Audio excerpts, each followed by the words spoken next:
Clippers are a pretty dangerous, desperate team right now. We saw what they did against San Antonio. They're probably playing with as much urgency as they have all year. Yeah, they've dealt with injury all season, and it's obviously a credit to Doc and the guys that they have that have adjusted and played through and stepped up. Lou obviously being a key part of that. I think Austin Rivers is playing great. You saw the big shot he hit the other night against San Antonio. So we know them, they know us, and we expect it to be a difficult, competitive game. You talked about urgency after the last game, and you assume Clippers in their situation will have it. Is there anything you've kind of tried to do in the last day or two to try and stress, this is what we need? I think honestly, Kyle, at this time in the year, everybody should have urgency, and we have the same. It just has to be reflected in your play throughout 48 minutes. It can't be where you don't start the game that way. Sometimes people are going to hit shots at the start of the game, but we just have to make it difficult. And if you happen to get a lead, you have to have the same urgency with the lead as you do if you're behind. Describe Joe Ingles' role on the defensive end of the floor. Versatility. I think the other night you saw him guard Kuzma in a post-up situation. He's had to chase, Lou Williams, for example. We've put him on point guards in situations where we want to switch. So there really isn't anything that we've asked Joe to do defensively. And if, harken back to when he started, really playing more and his minutes went up, it was because of the things he did defensively. What was it about the defensive effort you did not like the other night? Just wasn't consistent, and I don't think we were as connected as we needed to be. We were against Minnesota, and we just have to maintain that same focus. And the other team has something to do with that. You saw the Lakers are a good team, and they come out and shoot it well. We just they have to feel you earlier in the game, and I think that's been something our focus just needs to be there for the whole 48 minutes.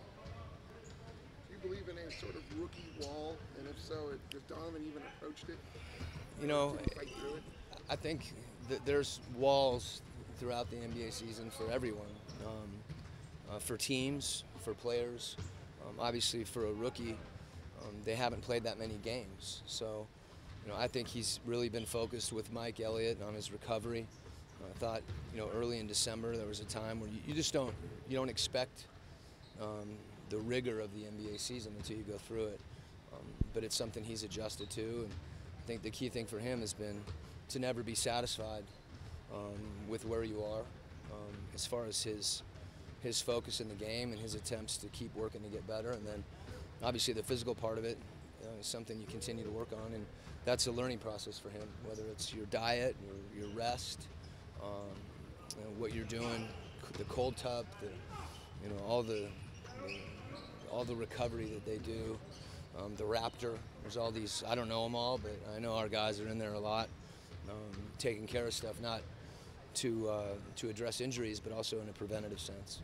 12 months ago, the Clippers personnel 12 months ago is incredibly different. How different are they how they play from 12 months ago? Well, we finished the year against them last year with George Hill, Rodney Hood, Gordon Hayward, and Joe Johnson, and Rudy Gobert. So, our personnel is equally different. Their personnel has changed throughout the course of the year. So has ours, for different reasons, with a few trades and a few injuries and things like that. They've dealt with more of that this year, I think, than any team in the league. So the times we've been playing them early in the year and then playing them, in February and playing them now, they've been different every time. But I think the thing, they're always prepared and they're always focused, and that's made for really competitive games. We know the NBA things change pretty quick, but does it surprise you how quickly this has changed between these two teams over the last 12 Yeah, if you look at, a year ago, I think the core principles that both teams try to play with are the same. There's obviously adjustments with personnel, throughout the course of the season. But it's like I said, I don't think you can overstate the job that Doc's done and his staff with keeping their team in a place where they're competing every night with different pieces and different players. And obviously Lou Williams has been, the catalyst for all that. Okay? All right.